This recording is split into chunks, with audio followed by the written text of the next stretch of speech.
A year has already passed since the day when, following Vasilyev's orders, I took my regiment out of the encirclement in partisan cry and went south with it. It was a difficult time. Under the pressure of forces that outnumbered us many times, we were forced to leave the settled area and go to search for and develop new places. In the history of the partisan movement in the Leningrad region, there was then a sharp turn. I would like to note here the existence of a gap, and in my opinion, quite unfortunate, in the studies devoted to guerrilla warfare in our region. None of them I have not found a specific periodization. None of the historians did not say, this is the first stage, it is characterized by this and this is the second, third, but for a correct understanding of the development of this or that historical process, such an approach is simply necessary. The only author who approached the solution of this problem almost closely is I. Petrov, whose extremely conscientious and valuable monograph I have repeatedly mentioned in my notes. But even he did not give a clear periodization, therefore I consider it necessary to express my opinion, however stipulating in advance that it does not pretend to be strictly scientific and detailed. In the first initial period, there was a process of formation. The armed struggle in the enemy rear was acquiring its forms, and the forms of centralized leadership were also being developed. This process was basically completed by September-October 1941. The main arena of the struggle against the invaders in their rear became the partisan region. It is the permanence of the location of the main partisan forces is a distinctive feature of the second period of the struggle behind enemy lines near Leningrad. Forms and methods of this struggle, forms and methods of leadership movement has not undergone almost until the liberation of the region from the invaders significant changes. They only improved, depending on the circumstances, changed only tactics. This period covers the time from October 1941 to August 1942. The third period is characterized by the tactics of raids. Partisan region could not be held. To create a new one in some other place, too. Our units were forced to operate without permanent base locations. The fourth and final period began in the fall of 1943. Its characteristic feature was the transformation of the partisan movement into a nationwide movement, on the basis of the creation of new areas completely cleared by the partisans from the occupants. A popular armed uprising broke out. The entire occupied territory of the Leningrad region turned into a continuous partisan region. In this connection, I would like to share with readers some of my thoughts on the comparison of the second period I have outlined with the third. The fact is that there are still some differences of opinion here, and one occasionally has to listen to some rather strange judgments. Liquidation of the partisan region. It is essentially correct. In fact, if the region is gone, then we have the right to say that it was liquidated. But this very word, liquidation, has given ground for misunderstandings. Who liquidated the partisan district? If the Germans, then it was a defeat. If the Soviet command, it means that it was a recognition of the needlessness of the region. The reasoning is simple and bribingly lucid. Add to this the clearly negative character of the word liquidation itself, and everything will be confused completely. It's about the fact that the fourth punitive expedition did not lead the occupiers to victory and the partisans to defeat, I wrote above. The task of the punishers was to destroy our brigades, but they failed. The intensity of our fighting did not become less in that period, only their area changed. So the cry was liquidated by the Soviet command, so the very idea of it turned out to be untenable, also wrong. The withdrawal from the region was a forced measure, the general attitude remained the same. The entire Leningrad region should be turned into the partisan region, and so it became so later on. But then where did all the talk come from? The point here, in my opinion, is this. Back in 1942, in the most active, fruitful and stable period of existence of the partisan region, both among some leaders and among the participants of the struggle in the enemy rear was spread a rather strange, in my opinion, the create, especially their defense against the punishers, a matter too difficult, unpromising, and therefore unnecessary. It is not only doomed to failure in advance, but also distracts the guerrillas from the main tasks. I wrote above that this point of view was adhered to, in particular Alexander Viktorovich German, who considered the actions of raiding guerrilla units much more effective, and therefore regarded the idea of the edge quite skeptically. Subsequently, this position was also taken by some historians, who shamefully mention some mistakes allegedly made in the region, but never say a word about what those mistakes were. It seems to me that here, too, the reason for the misconception lies in the same wording: liquidation of the partisan cry. If we return to the practitioners, I will name only one more but well-known name: D. Karetsky, commander of the 5th LGs.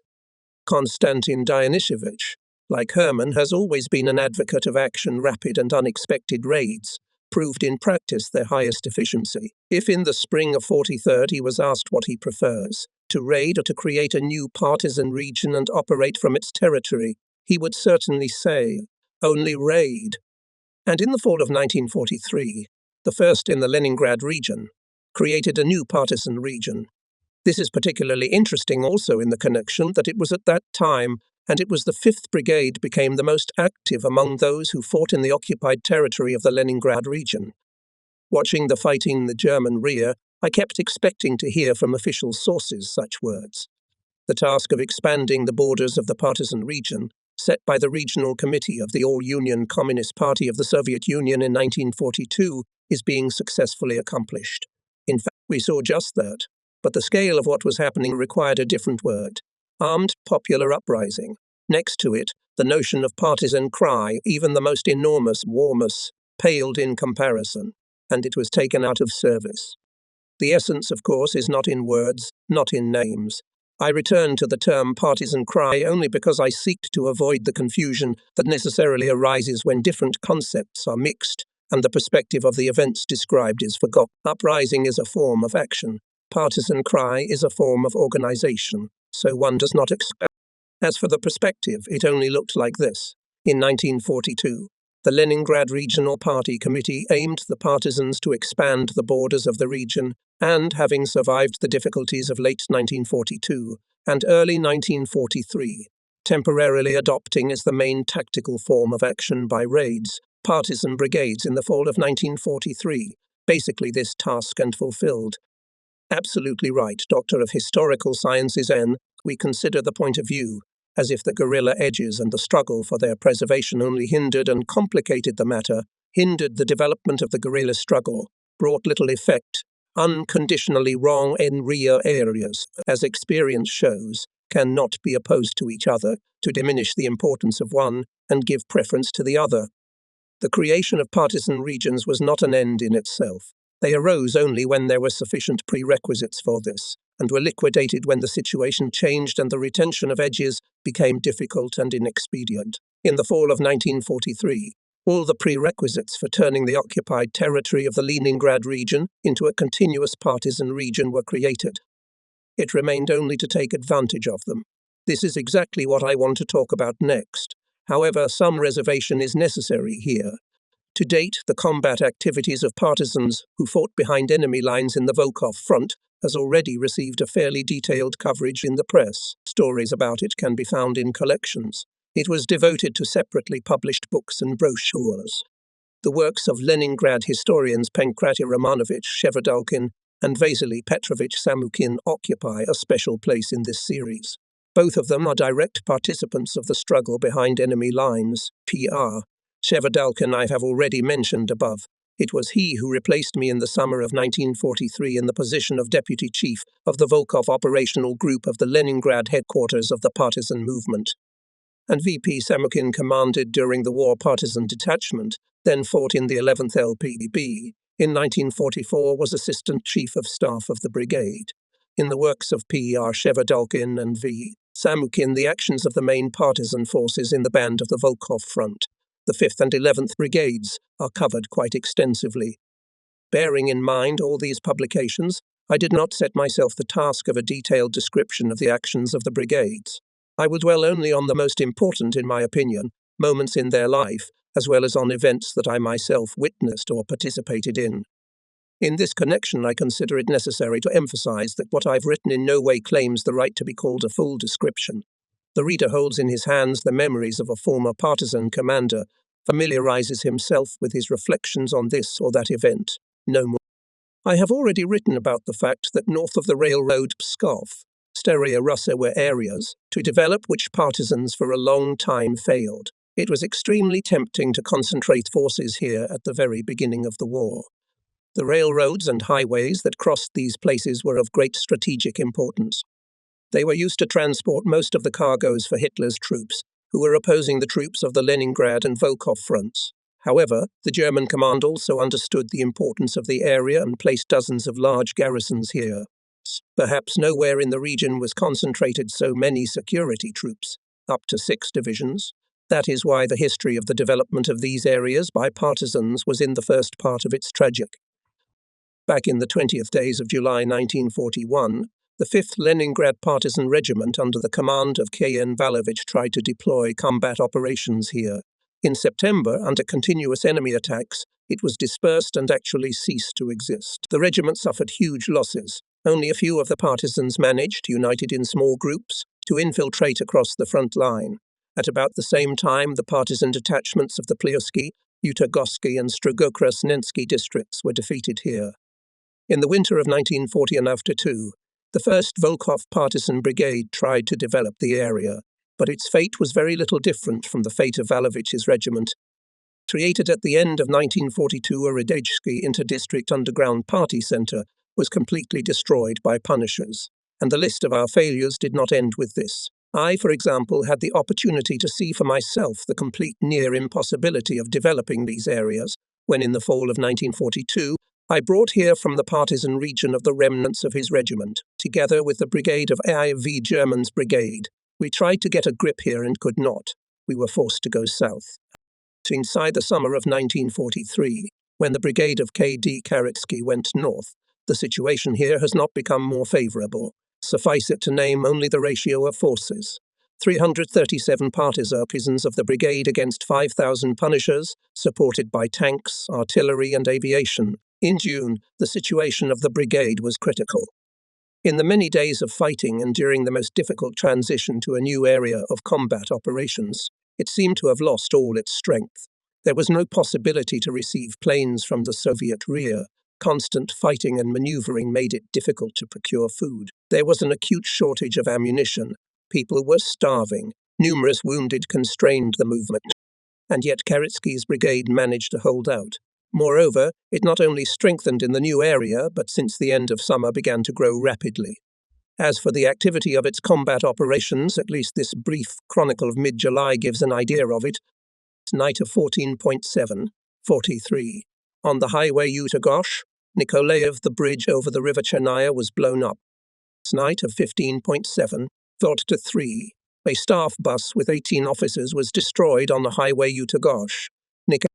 16.7:43. In a forest battle near the village Nikolaevo, more than 80 Hitlerites were killed and wounded. Night of 18.7:43. The flax factory in the village of Kredino was burnt down. Pavskaya and Vysinskaya Volosts were destroyed. The bridge on the Kiev highway was blown up. 24.7:43. The guards of the prisoner of war camp in the village of Yutagogosh were destroyed. The prisoners were released. Most of them joined the brigade. It is impossible not to mention the successful work of the partisans of the brigade with the local population, realizing perfectly well that this is one of the main links, holding on to which, according to Lenin's definition, you can pull the whole chain. The command of the 5th LPB attached special importance to the work with the population. It was carried out constantly and with all available forces. Each detachment, each sabotage group going on missions, were obliged to conduct propaganda and agitation among the local residents. Thus, the zone of political influence of the brigade extended to areas that were far away. The political department of the brigade, headed by an experienced partisan, former secretary of the Radejski district party committee, Ivan Ivanovich Isakov, organized the production and constantly distributed on a large territory numerous leaflets, appeals to the population, the brigade newspaper Partisan Revenge. They carried to the inhabitants of the occupied areas the truth about the events on the war fronts, guided the Soviet citizens in the emerging situation, called for active actions against the occupants. All this bore fruit.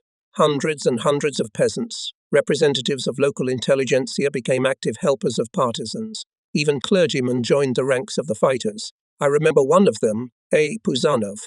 He was later awarded the Medal Partisan of the Great Patriotic War.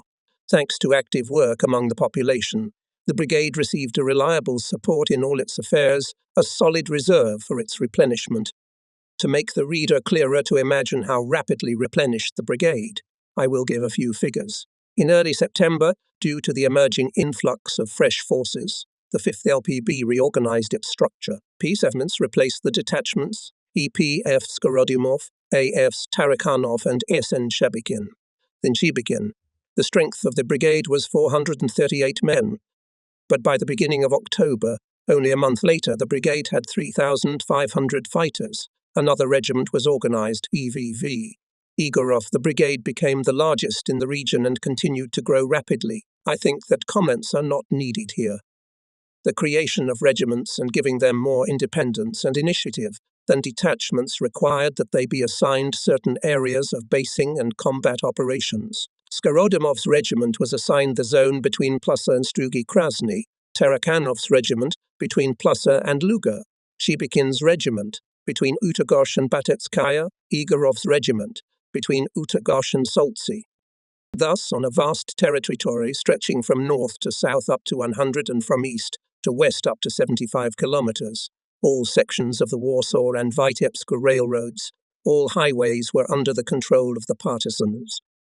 The 5th Brigade, acting every day more and more confidently and on a larger scale, became in fact the master of the new partisan region, which was not inferior to the first one, and in many respects even superior to it. In order that the area of its military operations received the right to be called so, there was only one step left: to destroy the volosts and local governments and to create our authorities. Victories were not easy for us, and not only because we fought with a very strong enemy, there were also our miscalculations, not by malice, not by stupidity, not by cowardice or inability to attack. Here too we cannot simplify. There was a struggle, thousands of people participated in it, all of them strived for victory, but the paths to victory were not always the same and not always, unfortunately without error.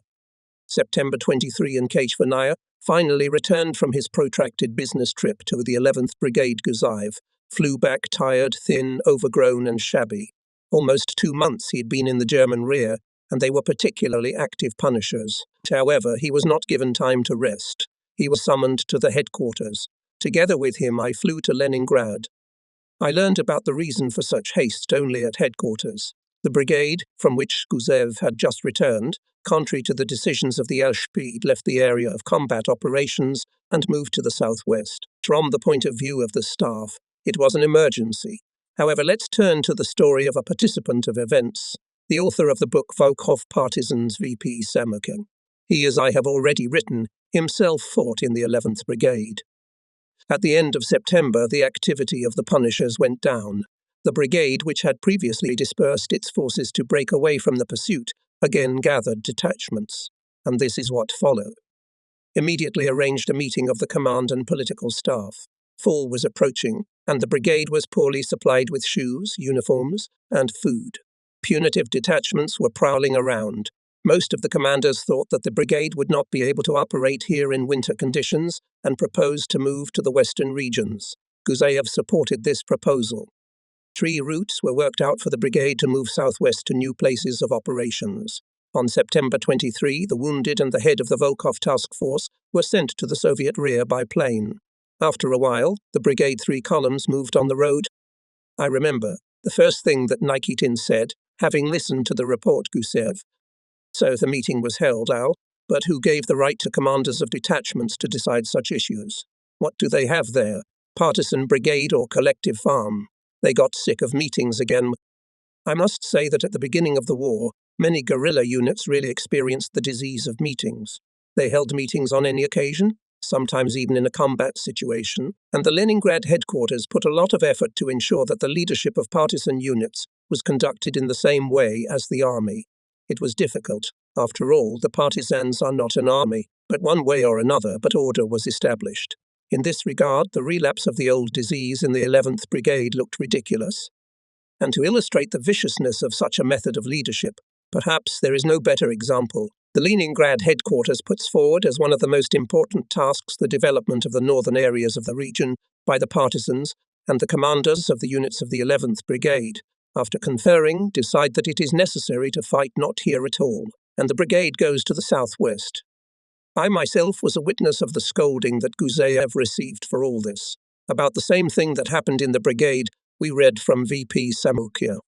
To go far did not have time. September 29, we received a radiogram from Leningrad. The headquarters demanded to immediately stop the campaign and gather all units in the same area. On the night of October 8, airplanes delivered to the Brigade Chief of Staff of the Guerrilla Headquarters PG Matveev, head of the Intelligence Department, Lieutenant Colonel Katyov Vasilenko and Agiziev. Immediately the command and political staff of the brigade was assembled, to whom was read the order of the Leningrad headquarters on the dismissal of the brigade commissar A.P. Luchin and Chief of Staff M. Believ from their posts. The commissar of the brigade received a serious warning in the order. The new brigade commander was appointed N.A. Brednikov, Chief of Staff A.I. Sotnikov. The dismissal of the commander and chief of staff of the brigade. An event, of course, no nonsense, and in Leningrad did not suddenly went to such a step. No one questioned the personal bravery and personal combat merits of Luchin and Believ. The headquarters stated only their numerous miscalculations in the leadership of the brigade, and on this basis removed both of them from the leadership of the brigade. I want to emphasize once again that I have told about all this in detail, not to try to belittle the role of the 11th Brigade in the fight against the occupants, not for the sake of entertainment to turn mistakes into reality, but not my own. VP Samukin is certainly right when he writes, "Now it is easy to judge about it." But then, in the furnace of the fascist rear, no one was immune from mistakes. And mistakes were indeed made, indeed not only luck paved the way of the Leningrad partisans to victory. Only about what does it testify? First of all, about the enormous complexity of the struggle.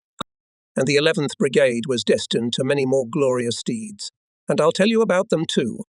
In the occupied areas of the Leningrad region, October of the 43rd year became the month of the beginning of the General People's Armed Uprising. In these days, the events were developing so rapidly that it was difficult to keep track of them. The hatred of the Soviet people towards the invaders, which had been accumulating for more than 2 years, burst out in a powerful wave, in a very short time destroying everything that was called the New Order by the Nazi. The enemy still held the front, but could no longer control the situation in their own rear. The final stage of the struggle in the enemy's rear near Leningrad began. Its scope, massiveness, scale, and after many years will be able to amaze the imagination. In those days we, the workers of the operative group, had no rest. The created conditions allowed us to plan and carry out more and more large-scale military actions, many times increased the activity of guerrilla actions, and this required from the staff of the headquarters of clear and error-free leadership precise coordination of the movement of all those huge forces that were in our subordination. Rapid growth in the number of guerrilla brigades required, among other things, and material support. Radiograms from the enemy rear were similar as cartridges in the clip. Less and less often they mentioned food. They asked for rifles, machine guns, ammunition. Bases in Kiev-Voynaya and Alexandrovskaya again worked at the limit.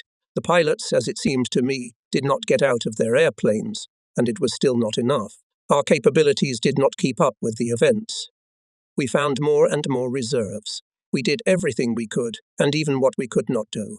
But in order for the reader to more clearly visualize the picture of what was happening, I must first at least briefly tell about what was the uprising in the rear of the Nazis in general. It was not by chance that it broke out in October. By this time, the Leningrad partisans had ceased to hide in the forests. They went out into the villages, thus demonstrating to the population their increased power, their contempt for the enemy, their ability to give him a decisive rebuff. The forces of resistance to the invaders, temporarily suppressed by the cruelty of the invaders, but never exhausted, were sharply activated in the people. The cup of hatred for the enemy had long been full. Now only a drop was needed for the people's long suffering to come to an end. And this drop was another order of the German command to create a so-called dead zone in the front line. Knowing that without reliance on the local population, partisans become many times weaker, realizing the danger of the growing popular struggle in their rear, and finding no other means to suppress it, the command of Army Group North evicted the inhabitants of all frontline areas to the west, their property confiscated, and destroyed settlements. The partisans were to lose their base as a result, and Germany was to receive a free labor force, which was supposed to be used in the construction of defensive structures and other works of military importance. The confiscated property, livestock, and agricultural products were to plug the gap created by the mass sabotage, which practically thwarted the plans of the occupiers concerning the preparations near Leningrad in the summer of the 43rd year. Hitlerites started the direct realization of their plan at the end of September, and immediately faced with insurmountable resistance, which increased day by day, and could not be weakened even partially neither by force nor by cunning. The Godov Field Commandant's office, for example, resorted to such a trick. The German army wants to decisively finish off the partisans in its rear, in order that the civilian population will not suffer from the decisive actions that will be applied to the partisans and their hiding places. It is ordered to evacuate your area. But the people knew the true price of the care of the occupiers. Nobody wanted to evacuate voluntarily, and then the Nazis began to act by force of arms. They broke into villages, drove the inhabitants out of their houses. All those who resisted were shot on the spot. The rest were driven under an armed convoy to the west. Tin houses were burned. Peasants' property, livestock, bread were confiscated and sent to Germany. He who sows the wind will reap the storm, says an ancient proverb. And the storm played out. The whole nation rose up in open arms struggle. In a matter of days, the uprising covered all occupied districts of the region. Here are some dates and figures. On September 21, Hitler's command issued an order for immediate evacuation of the population using all means and possibilities. On September 24, the Leningrad Regional Committee of the All-Union Communist Party of Bolsheviks addressed the population of the occupied districts of the region with an appeal not to obey the German authorities, to disrupt all their plans, to rise to the struggle. On September 27, the newspaper for the Soviet motherland published an appeal of the Leningrad headquarters of the partisan movement to the partisans of the Leningrad region. It spoke of the need to intensify strikes against the invaders, to take the civilian population under their protection, to lead the ever-expanding people's struggle. And for the first 10 days of October, partisan formations took into their ranks about 3,000 people. That is, almost as many as the total number of partisans in the region at the beginning of 1943. In numerous newspapers and leaflets distributed by the partisans in those days, the political departments of the brigades urged the population not to obey Hitler's orders, to go into the forests, to take up arms and join the struggle. The newspaper of the 5th LPB Partisan Revenge on October 17 wrote, "The salvation of thousands of people from fascist captivity in the armed struggle with German bandits, comrades. Rise to the nationwide struggle against the fascists. Partisan, People's Avenger. The defense of Soviet citizens and their property from the Germans lies on your conscience." I have already written about the fact that the 5th Brigade by the beginning of winter numbered in its ranks up to 7,000 people. The situation was similar in other areas. Operational group was feverish from becoming every day more and more tangible shortage of airplanes and fuel. Weapons and ammunition were also not always in abundance, but with these needs we could turn to the headquarters of the Volkhov Front and almost always found support and help there. K.A. Meretskov and T.F. Shaitifov, as I have already written, were very attentive to our requests. I, as best I could, satisfied them. However, they were unable to help us in the transfer of the allocated weapons to the enemy rear. At that time, the Volkhov Front was considered quiet and therefore received fuel in the most minimal quantities. Lieutenant General I.P. Zurovlev, the commander of aviation, was in the same situation as we were. Every flight of every airplane was accounted for, and yet he ordered light bombers to fly to the guerrillas even in the daytime. We got out of it as best we could. Asked, for example, to give us a few aircraft to Valentina Stepanovna Grizudubova, commander of the air regiment which was based nearby. It was not easy to persuade her, but in the end she agreed with us and helped us a lot. A little later, by order of Nikitin, I was sent to Moscow, to General Kormilitsin, in charge of the Supreme Commander-in-Chief's Stavka supply of fuel to the troops. I was authorized by the Regional Committee of the party to ask for an additional fund, directly intended for our partisan air regiment. During this period, the Red Army was actively fighting on the southern fronts and in the center, having forcibly crossed the Dnieper. Kiev is about to be taken, and our fronts are still quiet. No offensive operations were obviously not planned for the near future. In this regard, there was, understandably, almost no hope to get fuel in excess of the established norms. I received a refusal in all instances, which I had to bypass before I got to Kormelitsin's office. He also at first treated our request exactly the same way as his subordinates. But then, having listened to my story about the situation in the enemy rear near Leningrad, about the growth of the partisan army, about the people's uprising, about the fact that its success depends today on how we are able to support the uprising weapons, and therefore on whether we will find fuel for airplanes, the general suddenly smiled and said, "All right, Major, you've convinced me. Any other requests?" He not only ordered the immediate satisfaction of our request, but also immediately contacted Air Marshal Astakov by telephone and asked for the temporary allocation of several transport planes at our disposal. About this, we could only dream. The list of the main partisan forces, operating by this time in the Leningrad region, looked like this: the 1st Independent Regiment, 2, 3, 4, 5 and 11th Brigades. Total of 6 large compounds. All of them were growing rapidly, and on October 27, the Leningrad headquarters decided to reorganize. The 2nd, 6th, 7th and 9th Brigades were created on the basis of the 2nd LP, and the 1st and 8th Brigades were created on the basis of the 1st Independent Regiment. Around the same time, another brigade, the 10th Brigade, was formed on the basis of one of the regiments of the 3rd Brigade. Thus, the number of large partisan formations in the Leningrad region almost doubled.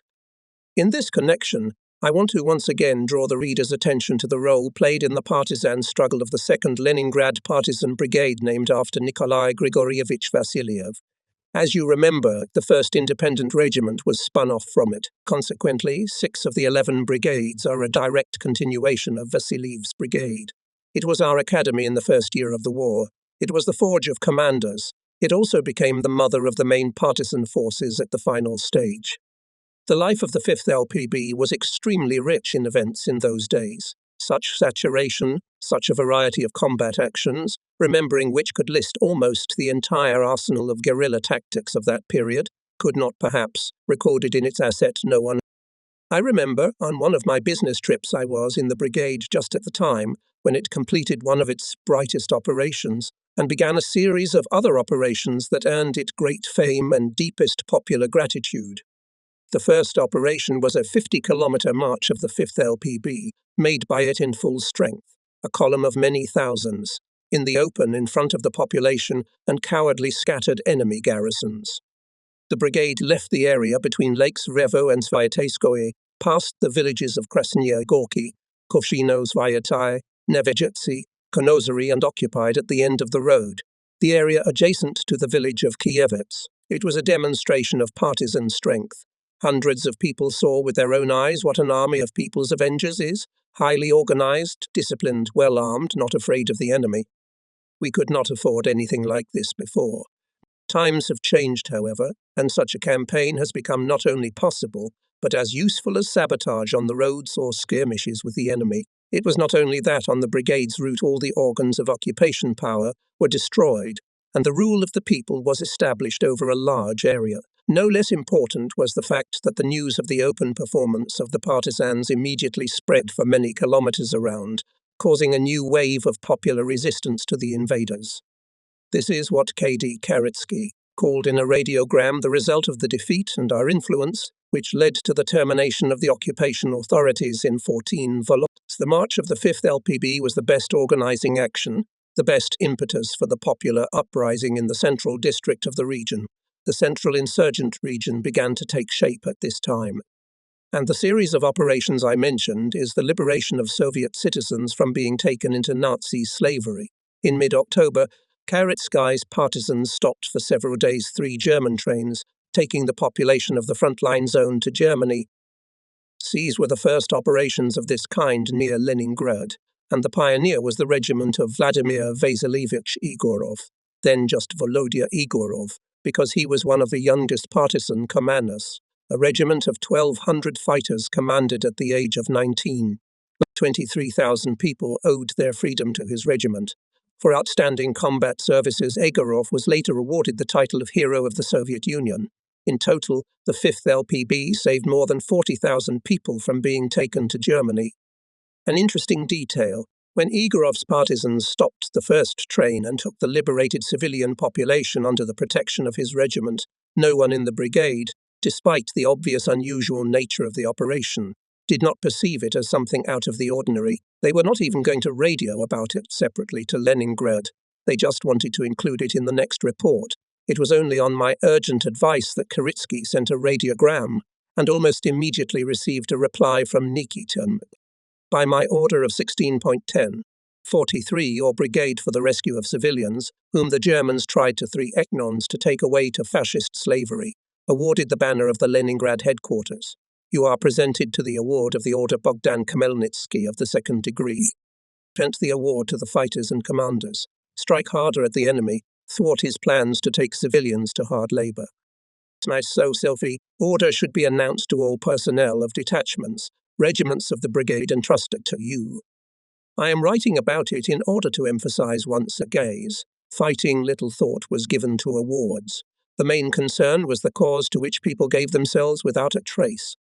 At a new stage of the fight against the enemy, new guerrilla tactics and methods of combat, we can say that the very content of the fighting has changed, because in the vast majority of cases completely new was their purpose. If, for example, earlier, during raids on enemy warehouses, we tried to destroy everything that was stored in them, now we hid what was taken from the enemy in villages or in the woods. We waited for the arrival of their own, trying to save the people's good. On the railroads, trains were increasingly often not let under the tracks and stopped, blowing up the track in front of them. This was dictated by the fact that in the cars could be Soviet people being taken to Germany. As for direct combat encounters with the enemy, they were increasingly becoming openly offensive in nature.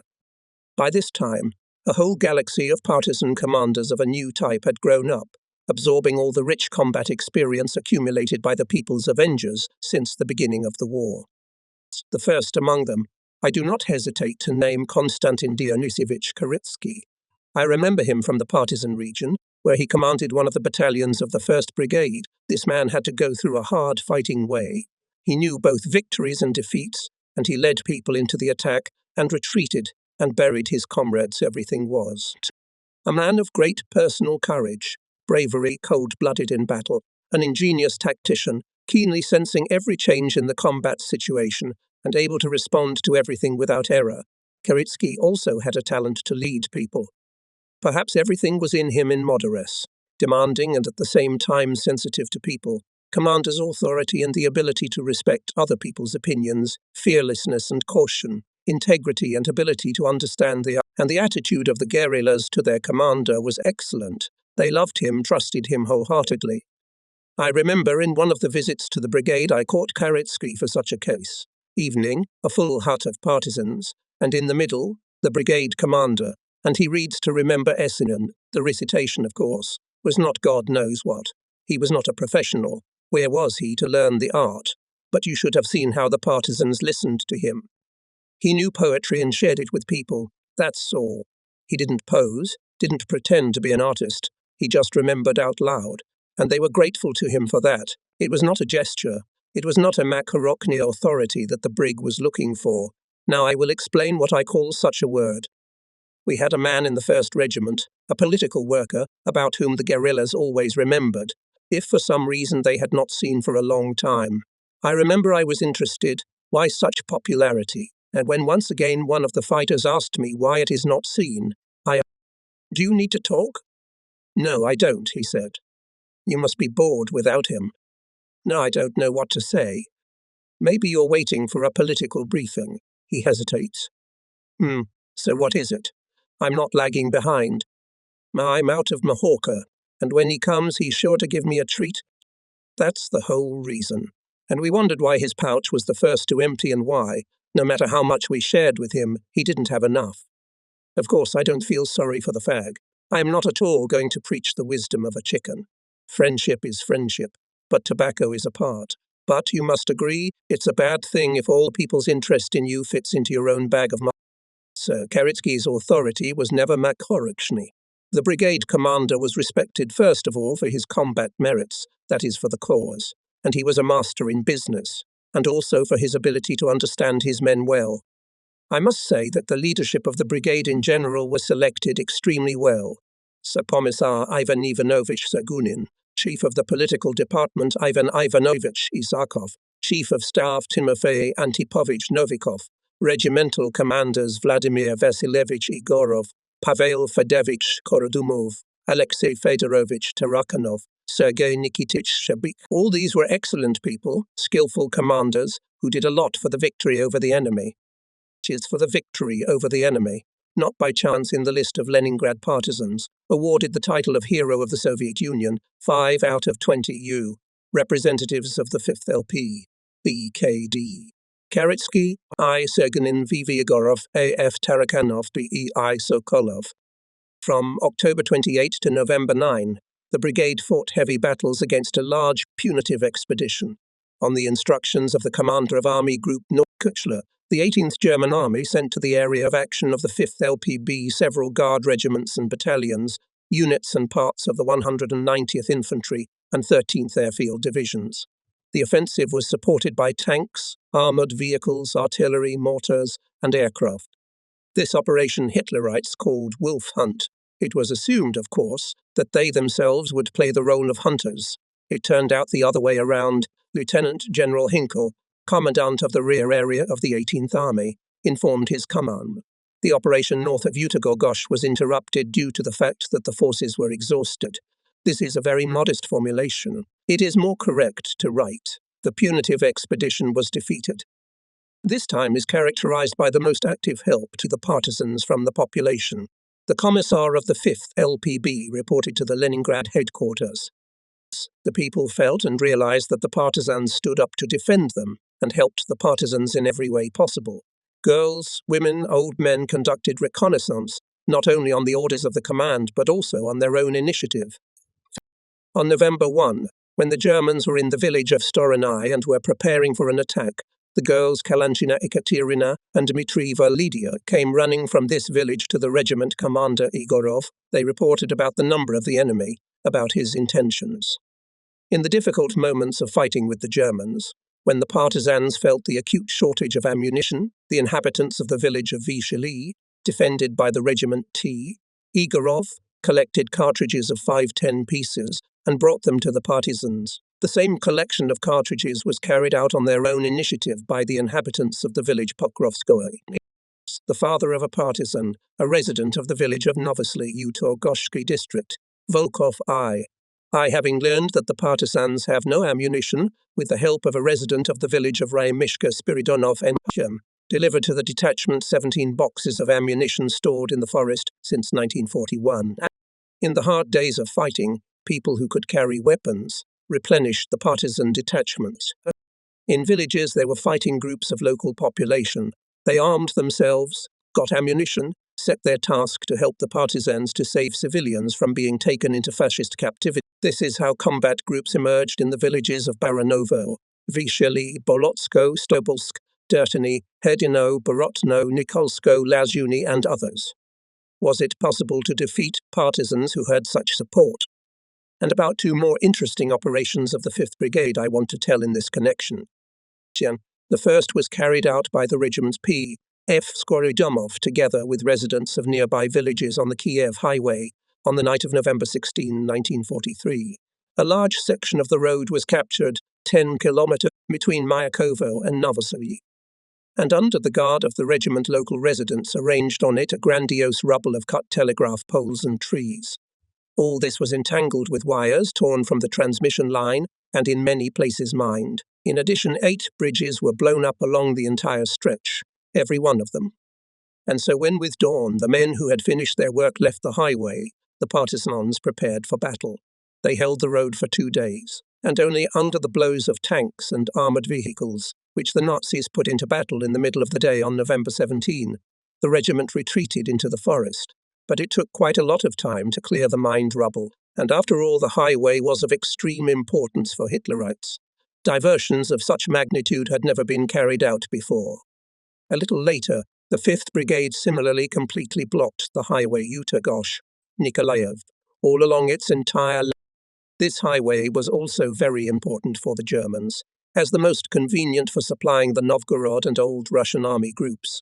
In the arrangement of debris on it took part virtually the entire population of the area, and then partisans stopped all attempts of Hitlerites to clear the road and restore traffic on it. It was completely interrupted until the approach of the Red Army units. at the junction of 43rd and 44th years. The army of Leningrad partisans consisted of 13 brigades. In December, the 12th Seaside Brigade was formed from the detachments created by the Kingisepp Inter-District Party Centre and part of the detachments of the 9th Brigade, and almost simultaneously on the territory of the 1st Partisan Region, the 13th LPB, started fighting. The total number of brigades reached 35,000 men. The new year of 1944 was approaching. The time of decisive offensive of our troops near Leningrad was approaching, and the guerrillas were destined to play a difficult but glorious role in it. The Leningrad headquarters of the guerrilla movement in early December 1943 adopted a plan for further expansion of the guerrilla movement and the provision of combat activities of guerrilla brigades, detachments and groups in the occupied territory of the Leningrad region in the winter-spring period of 1943-40. This plan provided for a number of important tasks that were to be solved when the Red Army went on the offensive. There was also a special section mobilization activities of partisan brigades and detachments during the Soviet offensive, dedicated to interaction with the armies of the Leningrad, Volkhov, and Second Baltic fronts. In the days leading up to the offensive, it was necessary to intensify partisan reconnaissance. The location of our brigades allowed to collect information over a very wide area, and partisan intelligence came to the Soviet command in a steady stream. Thanks to them, the plan of the offensive operation was largely refined and detailed. January 12, before the regional partisan headquarters, were set specific tasks in connection with the near start of hostilities. On the same day, the headquarters gave an order, according to which all brigades operating in the band of the Leningrad and Volkhov fronts should, on the second day of the offensive, to sharply intensify their activities, to disrupt the operational transportation of enemy troops and equipment, as well as completely interrupt and destroy the communication of German troops. At the first stage of the offensive, the interaction between the guerrillas and the Red Army troops was operational in nature. Both acted at a relatively large distance from each other, solving different problems. However, later the nature of the interaction was to change. It should have been with the advance of our troops deep into the German defences to grow into tactical, that is, in direct joint operation. Preparing for this, the Leningrad guerrilla headquarters established even closer ties with the command of the front. Gaziev remained in Khershwanaya. I moved to a new command post Meretskov, moved in close proximity to the front line, near Novgorod, which was still in enemy hands. Exactly according to plan, January 14, 1944, the offensive of our troops began. On the flanks of Hitler's 18th Army, the troops of the 2nd Shock Army and 42nd Army of the Leningrad Front and 59th Army of the Volkhov Front unleashed their might. Developing the offensive with the assistance of other forces in the center, they had to defeat the 18th Army, thereby crushing the entire northern wing of Hitler's defense line. The troops of the 2nd Baltic Front at the same time launched an offensive on the positions of the 16th German Army. Here is only a brief list of what was done in these days by Leningrad partisans. On the night of January 14-15, the 11th Brigade raided the station and the village of Mashinsk. The station was in the hands of partisans for more than 6 hours and was completely destroyed. About 300 rails, a water tower, a gas station, a railway barracks with a communication centre, fuel and food stores, 2 semaphores, destroyed 1.5 kilometers of communication lines. After this raid, the road section Krasnogvardedisk, Luga was inactive for 13 hours. On January 15, 16 and 17, detachments of the 5th Brigade made a series of raids on the most important for the enemy's 38th Army Corps, which held Novgorod, the railway line that went to Batitskaya.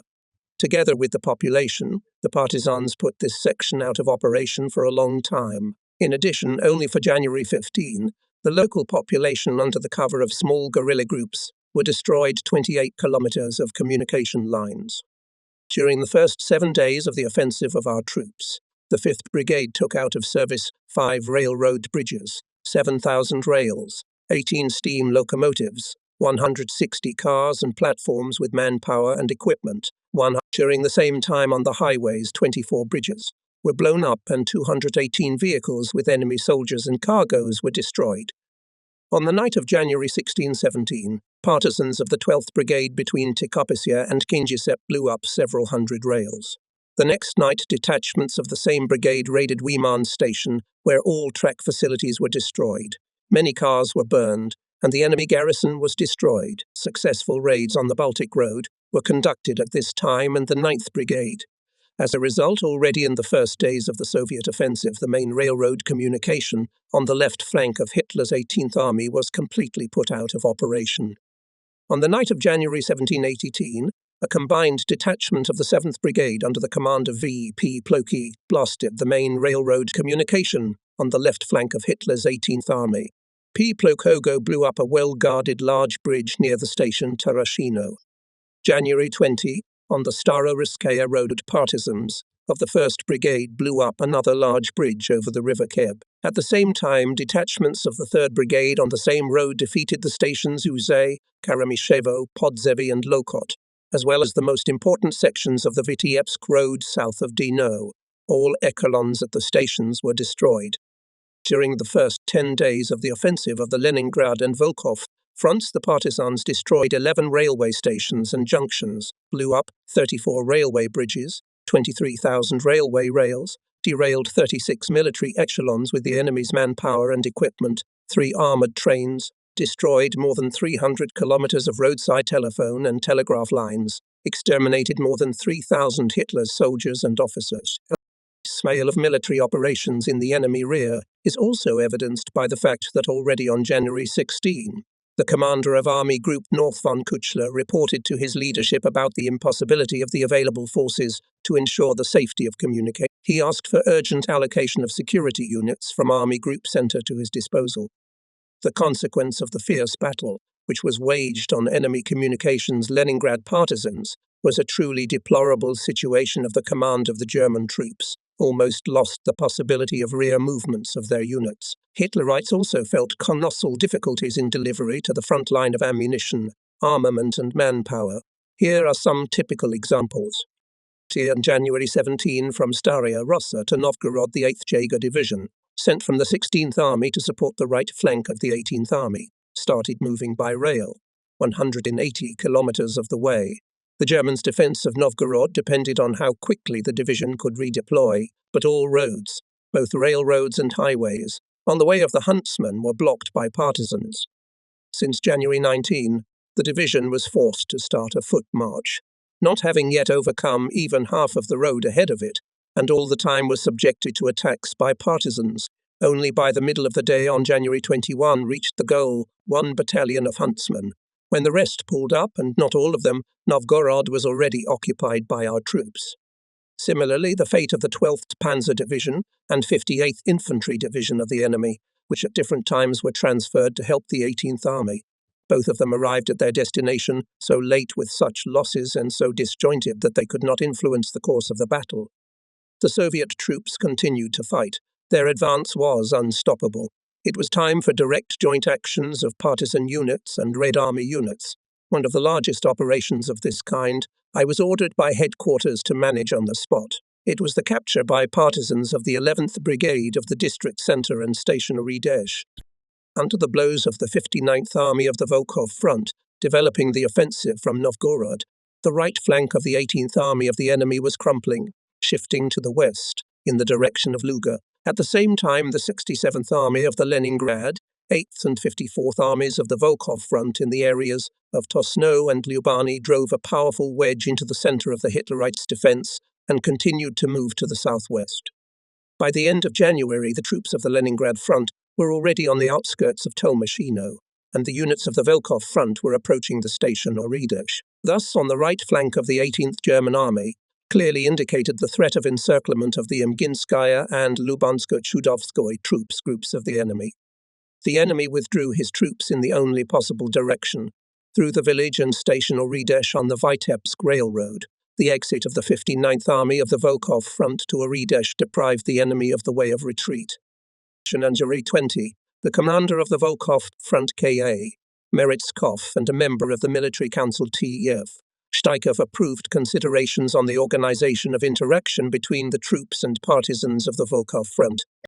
They were developed by our task force together with the front headquarters. The most important place in this document was given to the Oradiga operation, in which, in addition to units of the 59th Army, were to take part the 2nd Regiment of the 5th Partisan Brigade and the main forces of the 11th LPB. The plan of the operation was summarized as follows. At a conditional signal, partisans of the 5th Brigade seize the station Peredolskaya and hold it until the approach of the 356 Red Banner Rifle Division. Thus, the Vitebsk Railroad south of the station Oridesh is cut, and the possibility of pulling up to Oridesh troops from the south, from Betetskaya, excluded.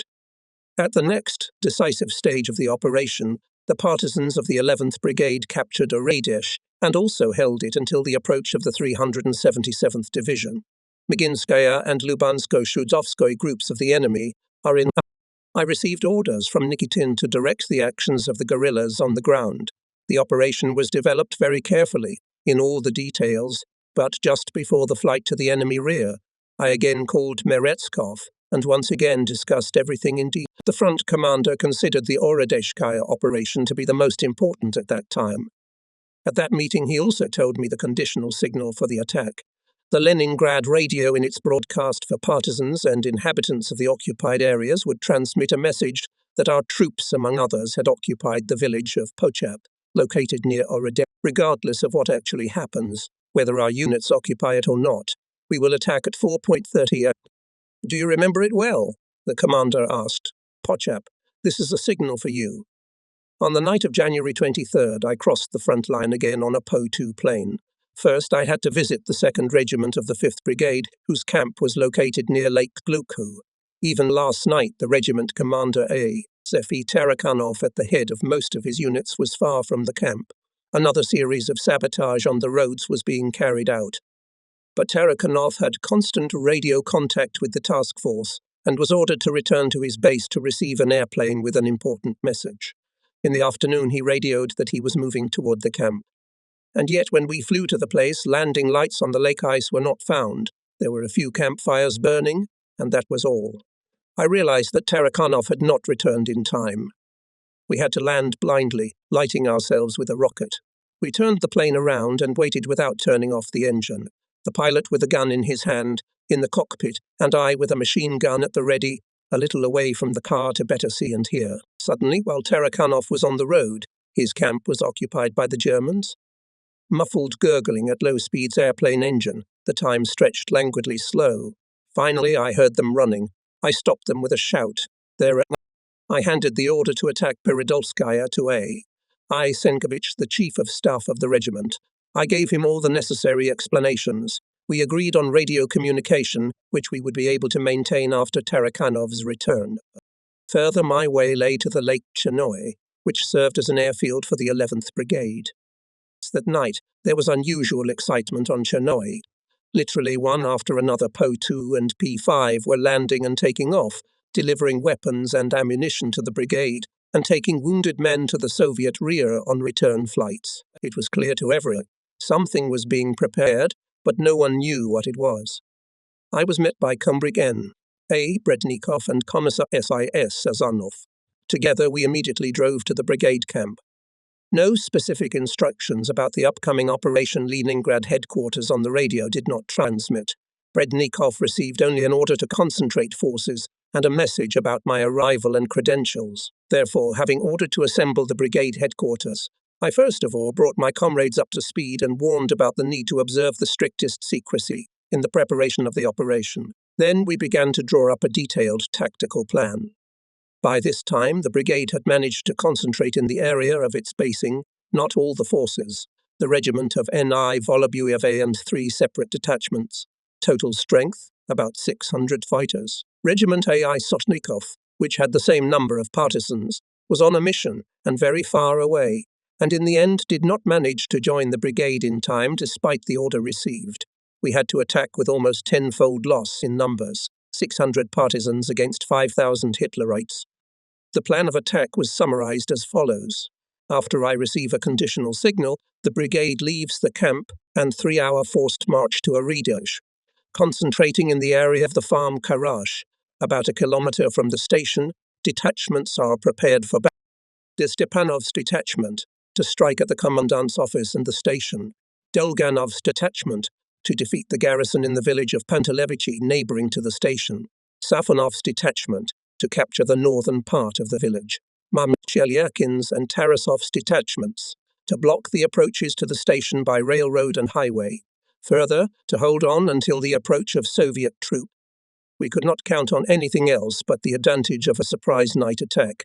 The enemy was too clearly superior to us in numbers, weapons, and equipment. It was clear that the battle will be extremely bloody, that many we will be missing coming out of it, and that our success cannot be considered a foregone conclusion. The inequality of forces is obvious.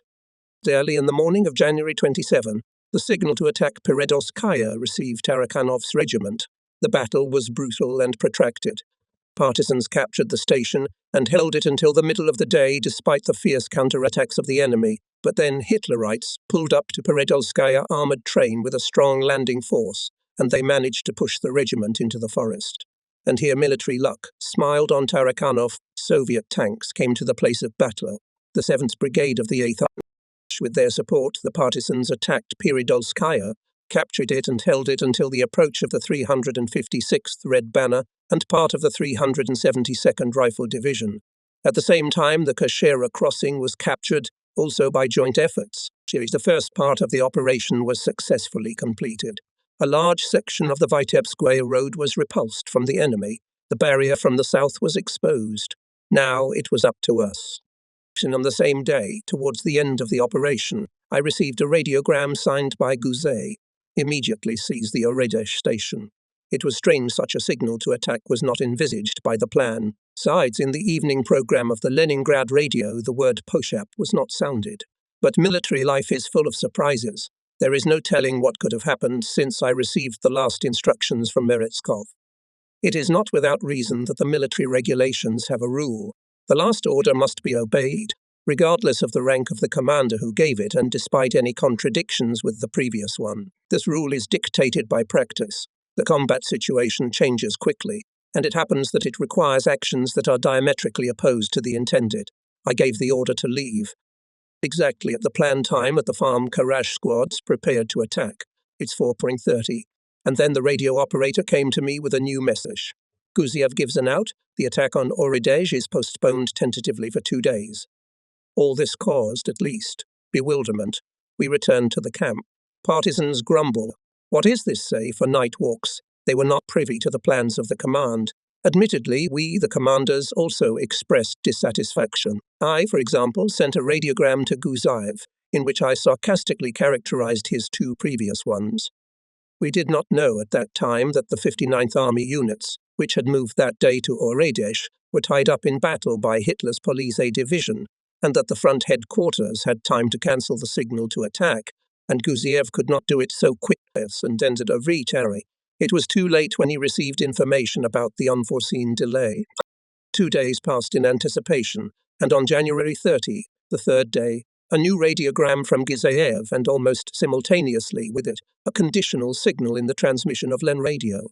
Once again, the brigade was raised on alert, once again forced march to Oredej. We reached the place by 3 o'clock at night. By 4 o'clock, the liaisons from all detachments reported readiness to attack. Everything went very smoothly. The detachments acted coherently and clearly. 4 hours and 30 minutes. From the command post with a hissing green rocket takes off. A second pause and here we go. The blow was struck at once in all areas. It seemed that the night battle was fought by a very large unit of regular troops. So extensive was the front of the attack. The Nazis were taken by surprise and for a long time did not offer any resistance at all. Only our machine guns and rifles were heard everywhere. But gradually pockets of resistance began to emerge. Suppressing them, partisan mortars came into action. Grenade bursts began to be heard. The battle was getting stronger and stronger. So command post time we moved forward, closer to the village. According to the reports of the liaisons and in general on observation of what was going on, it was clear that the battle was going very well for us. A station building was captured, past the railroad tracks, packed with echelons. Among Hitlerites' panic, they are fleeing from Oredej, running into our barricades. Dozens surrendered as prisoners. And suddenly, in the midst of the fight, there was an explosion of colossal force, equally unexpected both for the partisans and for the Germans. On the station tracks blew up several cars loaded apparently with explosives. Shock wave crushed everything around into splinters. The station buildings, and the nearest houses were crushed like matchboxes. The explosion was so powerful and overwhelming that the rumbling of the battle was instantly silenced, and there was a strange silence. One could hear the breeze rustling the thin branches of the shrubbery, a dog barking in the distance, the crackling of burning houses. It is difficult to say how many moments this lull lasted, but here came a short, sharp machine gun burst, then a rifle shot, another burst, another, and with a new vigor the battle broke out. The explosion overturned and set on fire several gasoline trucks, a column of which stood on the street adjacent to the station. Burning gasoline brightly illuminated the village, and soon the gasoline tanks began to burst one after another, and already a real sea of fire flooded all around. Already in the second hour of the battle, almost the whole village was in our hands. The only centre of resistance of Hitlerites, the former building of the district executive committee, turned by them into a kind of fortress, was about to be suppressed. But why are not our troops approaching? After all, sooner or later the Germans will pull up reinforcements, equipment, and then we will have a very hard time. Tanks will come for sure, and how can you stop them without artillery? And, in general, there are too few of us to hold the village for long. The first reports of casualties began to come in. Among the dead 3 squad leaders, AM Zarev, VV, EID, EI, Osipov, and A. It is impossible, of course, to compare the pain of such losses, but the news of Stepanov's death cut me particularly hard. He was my comrade in arms. We fought together in the partisan region, raided together in the fall of the 42nd. It was his group that raided enemy warehouses just before we went into the Soviet rear. One more death, and how many more? After all, a little more time, and our position will become critical. From the side of Torkovichi began intensive artillery fire. Not fearing to hit their own, Hitler's artillerymen began to methodically flood Oridesh with shells. After a while, tanks came from Luga side. Then, from the side of Lyubani, that is, from the side of the main enemy forces, retreating under the blows of the Red Army. And ours were still gone. It was the 5th hour of the battle. As it turned out later, the 377th Division, which again rushed forward, was again shackled by the enemy. We waited in vain. But it became known much later, and in the meantime we held the defence. For 6 hours Oridesh was in our hands. And then the signal to withdraw was given, and the brigade returned to the positions from which it had attacked the village. Here we decided to wait, in case the army units would still come up. A radiogram was sent to Leningrad, in which we reported the first results of the battle and our readiness to attack Oridesh again at the approach of Soviet troops. 2 hours later we received a reply radiogram signed by Nikitin. The head of the Elchpede congratulated us on a major success. At the same time, he ordered the brigade to return to base. The Soviet troops occupied Oridesh only a week later, on February 8. The Nazis managed by this time to withdraw their troops from the sack. In this regard, the Oredeshkaya operation cannot, of course, be considered from beginning to end successful, but also to call it unsuccessful. There is no reason to call it unsuccessful. Judge for yourself. By capturing Peredolskaya-Vitebsk Railroad was finally cut, and the enemy could not use it. The retreating German troops were left with only highways and country roads, which largely worsened their already deplorable situation. The powerful blow of partisans on Oridesh was, of course, for Hitlerites very unpleasant surprise, and also very painful. It is one thing to have in their rear quite tolerable transshipment base, and quite another, a pile of ruins in its, and after our raid, the station was literally left untouched. All track facilities were destroyed. The station building was destroyed. An echelon with ammunition and other military cargo was blown up on the tracks. 2 large warehouses were destroyed, 192 automobiles, among them many gasoline tankers. A bridge near the station was blown up during the withdrawal. 600 enemy soldiers and officers were killed in the battle. More were wounded. Our losses amounted to 38 men killed and 51 wounded. And the meeting of the 11th Brigade with the Red Army troops took place on February 5 in the village of Pelkovo, 4 kilometers north of the partisan camp. It was filmed by a frontline cameraman and thus preserved for history. It is true that the brigade's area of operation was covered not by the 59th Army of the Volkhov Front, as it was previously assumed, but by the 67th Army of the Leningrad Front. But of course, the joy of the meeting did not become less. I was in a brigade at that time, and those hours were my last in the enemy rear, so I crossed the front line countless times. The last one was only there, then the front caught up with us. By mid-February, 6 partisan brigades had joined the advancing Soviet troops. By the end of the month, the all 13. There was a solemn hour return to Leningrad when column after column of partisans entered the native sea. March 1, 2nd, 6th, 9th, 11th and 12th Brigades, March 6, 5th.